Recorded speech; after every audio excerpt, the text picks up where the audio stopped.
I'm Danny702 and welcome to Las Vegas. Today we are in for a mind-bending experience that's been on my radar for quite some time now. We are here on the Las Vegas Strip to visit Fantasy Lab Las Vegas. This magical multi-sensory experience opened less than a year ago here at the Fashion Show Mall, right on the boulevard across the street from the Wynn in the Encore. Now you can enter the Fantasy Lab from the inside of the mall, but they also have an entrance right outside of the mall, conveniently located to what looks like some sort of a drop-off too. Oh yeah, right there. Look, Uber on over. You don't even have to go inside of the mall. And here it is, Fantasy Lab. This is a journey through a world that blurs the boundaries of reality and imagination. This is also my first time here, and I'm really excited to explore and share this attraction with you guys. When you walk in, you head right into the bar and the restaurant, which they do offer food and drinks. I believe we're gonna get some after we're done with the attraction. But look how amazing it looks in here. It's just so colorful and inviting. They have free games set up here. They've got Ninja Turtles, Simpsons. I like how small and cute they are. Look at this, a Star Wars pinball, quote unquote pinball. We're definitely gonna play that. In this corner, they told me all of these animals and all of these paintings are famous pets. So either they're Instagram famous or they belong to celebrities, they're the pets of these celebrities.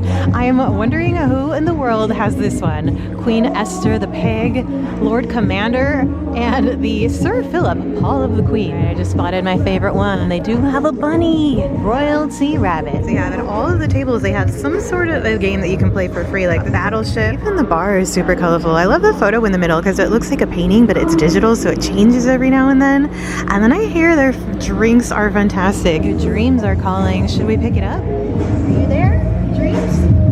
Now they did tell me that they have a in-house artist that comes in and does all of these paintings, all of the murals, sets up all of these really amazing photo spots. And she comes in overnight, so she'll come in about 8 p.m. and then stay all the way until 8 a.m. setting all this up. We're definitely gonna have to come back to this spot after we go into the exhibit. I definitely want to grab a drink. I read that their drinks are designed after some of the rooms that you're gonna experience on the inside. So I definitely want to grab at least one drink. So we'll come back, swing around. They've got food here too. Before you go into the attraction, you are set up in a staging area where one of the team members will start setting you up for what you are about to experience. You're taken away from the outside world in a quiet, peaceful room with soft lighting, and then you enter the first room. Whatever you feel is the right thing to feel. Whatever you think is correct.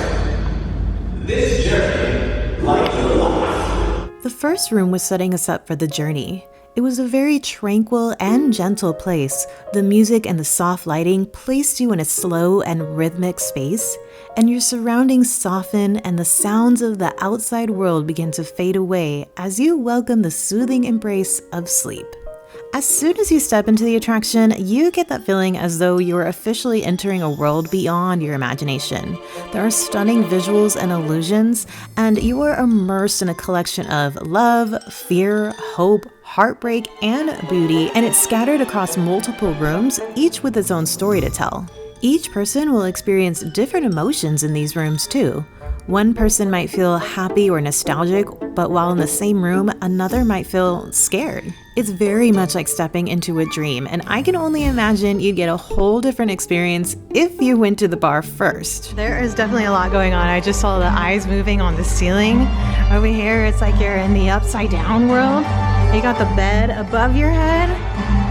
Yeah, I feel like I spend a lot of time in this state here. Before you actually fall asleep, as you're drifting asleep, you kind of stay in this mid, insomnia pace. I feel like I'm there quite often. This is crazy!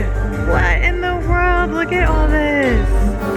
How fun! It's also super interactive. You can sit down in the chairs, you can interact with the props. They even had a ring light set up so you can do a slow motion 360 video. Oh, wow. Ooh. We've finally moved on from the transition stage of falling asleep and entered the Kaleidoscope Room. I was fascinated by this room. The visuals here were really impressive and the mirrors gave it an infinite effect, and then you had the music that synced very well together. This space to me represented where we spend most of our night, where your brain starts to produce sleep-specific brainwave patterns, which they nailed. It was just very mesmerizing and also pretty wild because this is where your mind begins to weave the delicate areas of dreams. This had to represent stage 2 of falling asleep, where your brain creates patterns of brainwaves and your body follows suit. I got that feeling of being super relaxed. It's a subtle yet gentle space. This stage of sleep is where we spend most of our night and also where dreams begin to unfold. Everything you want is on the other side of fear. Now we are in deep sleep, and the next few rooms are going to be like walking through your dreams, which can be strange, emotionally charged. They can range from delightful to even unsettling. In each spot that we've been into, you definitely get a whole different feeling, a whole different emotion. Not knowing what in the world is going on, not knowing what you're looking at.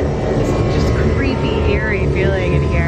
You left the nightmare room and you enter the circus, though for some people this could still be a bit of a nightmare. If you add some clowns, it might freak me out a little bit. This might be a good place to give you guys some information on Fantasy Lab. It is open every day from about 11 a.m. to 8 p.m. The cost of admission for adults is around $45 with the fees, but they do have discounts for locals, military, kids under 10, and even for ages 65 and above. Plus, there is free parking.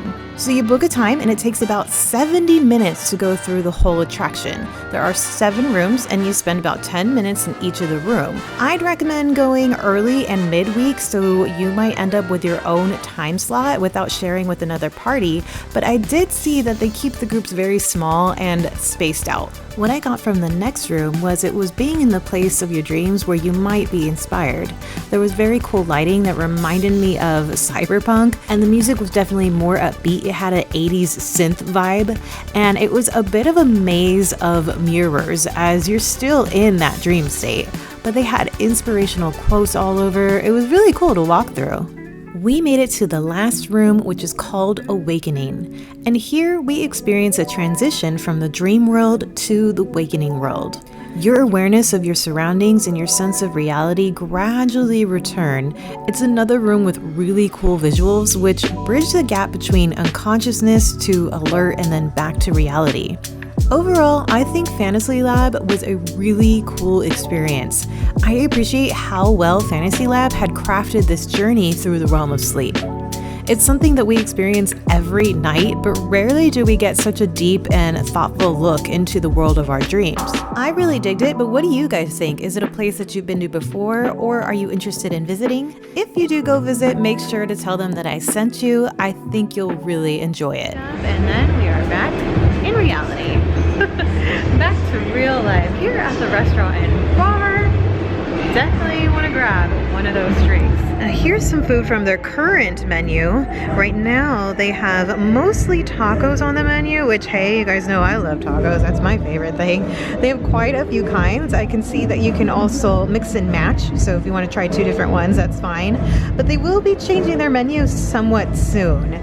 They will be doing more different types of variety of food, so burgers as well, pizzas. They do right now have a pizza for the kids. Everything looks so good and honestly smells really good too. I like how the toppings come on the side, so you can dress it up however you would like to. A huge shout out to the team here at Fantasy Lab for having us.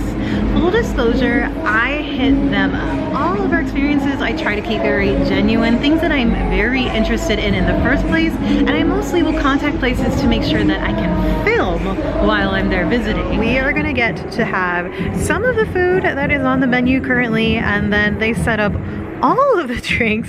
I had every intention of purchasing my own drink, but they just went all out for us, and we get to taste each of the drinks, each of the room drinks as well. They have a full bar, so you can order basically whatever you want, but I love that they have the themed drinks after the rooms that we just experienced. Look how beautiful this setup is. Each of the drinks come in such a fun cup. I don't know what to expect as far as the food here, because you don't see that there's a kitchen. You know, it's mostly a attraction, but the food is really good. Very much like you would get at a restaurant. Taco time. Taco time. Yeah, that's a hearty amount of meat in there. The first one might have been chicken. This one I believe is adobo. This is freaking bomb. This is good. This one here, the banana one, we'll just start because it's on my closest to me. The banana one is themed after the Circus Room. So this is a tiki drink. It has rum, banana, pineapple, and coconut, and it's finished with a spice berry syrup.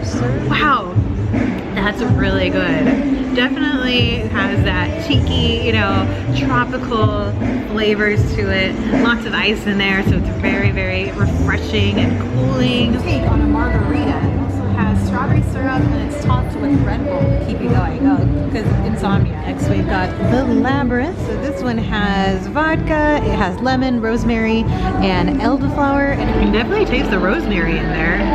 Definitely gives it a little bit of an edge, a little bit of a kick. Got the shiny disco ball next. This one is the Kaleidoscope. Okay, definitely makes a lot of sense there. A spicy mix of agave, a hint of chipotle and pineapple. That is spicy. Whoa.